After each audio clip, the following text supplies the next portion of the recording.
हाग्रामा महिलारि बिथाङा बिजेपिनिफ्राय बिपिएफआव जयनिं जानायखौ गोमोदों। हाग्रामा महिलारि बिथाङा गोमोदों माने सानस्लाबनो हायाखै बिपिएफआव मा जाहोनाव बिजेपिआ जयेन जाफैनायखौ। बे समाव हाग्रामा महिलारि बिथाङा फोरमायनाय बायदिब्ला बिजेपिनि गेदेर नेताफोरा बिपिएफआव जगदान जाफैनायनि अजद। फैगौ लोकसभा बिसायख'थियाव हाग्रामा महिलारि बिथाङा क'क्राझार आरो उदालगुरि मोननै बियाबावबो बिजाथि होगोन आरो फैगौ लोकसभा बिसायख'थिखौ नोजोर होनानै हाग्रामा महिलारिया सान हर जयनिंनि थाखाय बेरायगासिनो दं। फिन आरोबाव बिपिएफआ बाक्सा मेदाघाटआव जयनिं हाबाफारि लादों। बे जयनिं हाबाफारियाव बिजेपिनिफ्राय गोबां दैदेनगिरिफ्रा बिपिएफआव हाबफैनायनि बाथ्रा बुंदों हाग्रामा महिलारि बिथाङा। आरो बिजेपि दोलोआ बिपिएफआव जगदान जाफैनायखौ लानानै हाग्रामा महिलारिया गोमोदों। गावनि सरकार थासेयावबोदि बिजेपि दैदेनगिरिफ्रा बिपिएफआव जयेन जाफैदों बे बाथ्राखौ हाग्रामा महिलारिया गोमोदों। थारैनो बिजेपिनि दैदेनगिरिफ्रा बिपिएफआव जगदान जाफैमारदों नामा? हाग्रामा महिलारि बिथाङा बुंनाय बायदि बिजेपिनि लिडारफोरा बिपिएफआव जगदान जाफैमारदों नामा?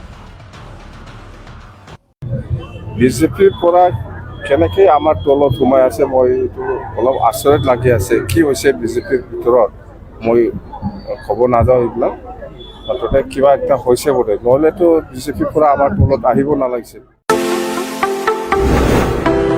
दुर्गा फुजानि धामाका दखना डिजाइन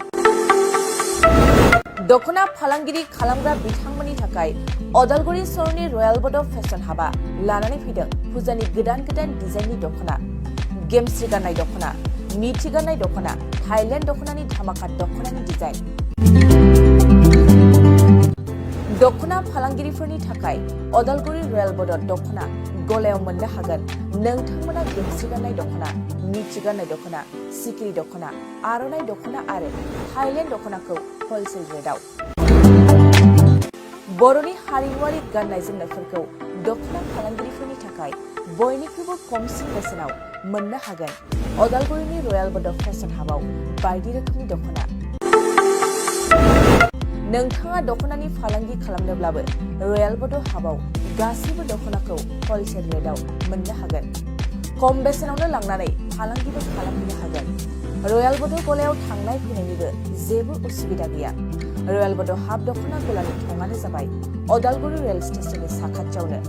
सोरबाफोर दुर्गा फुजानि अफारखौ खाबु लानानै दखना फालांगि खालामनोब्ला 9957383083 जानबुं नङाव खौरां लानो हागोन।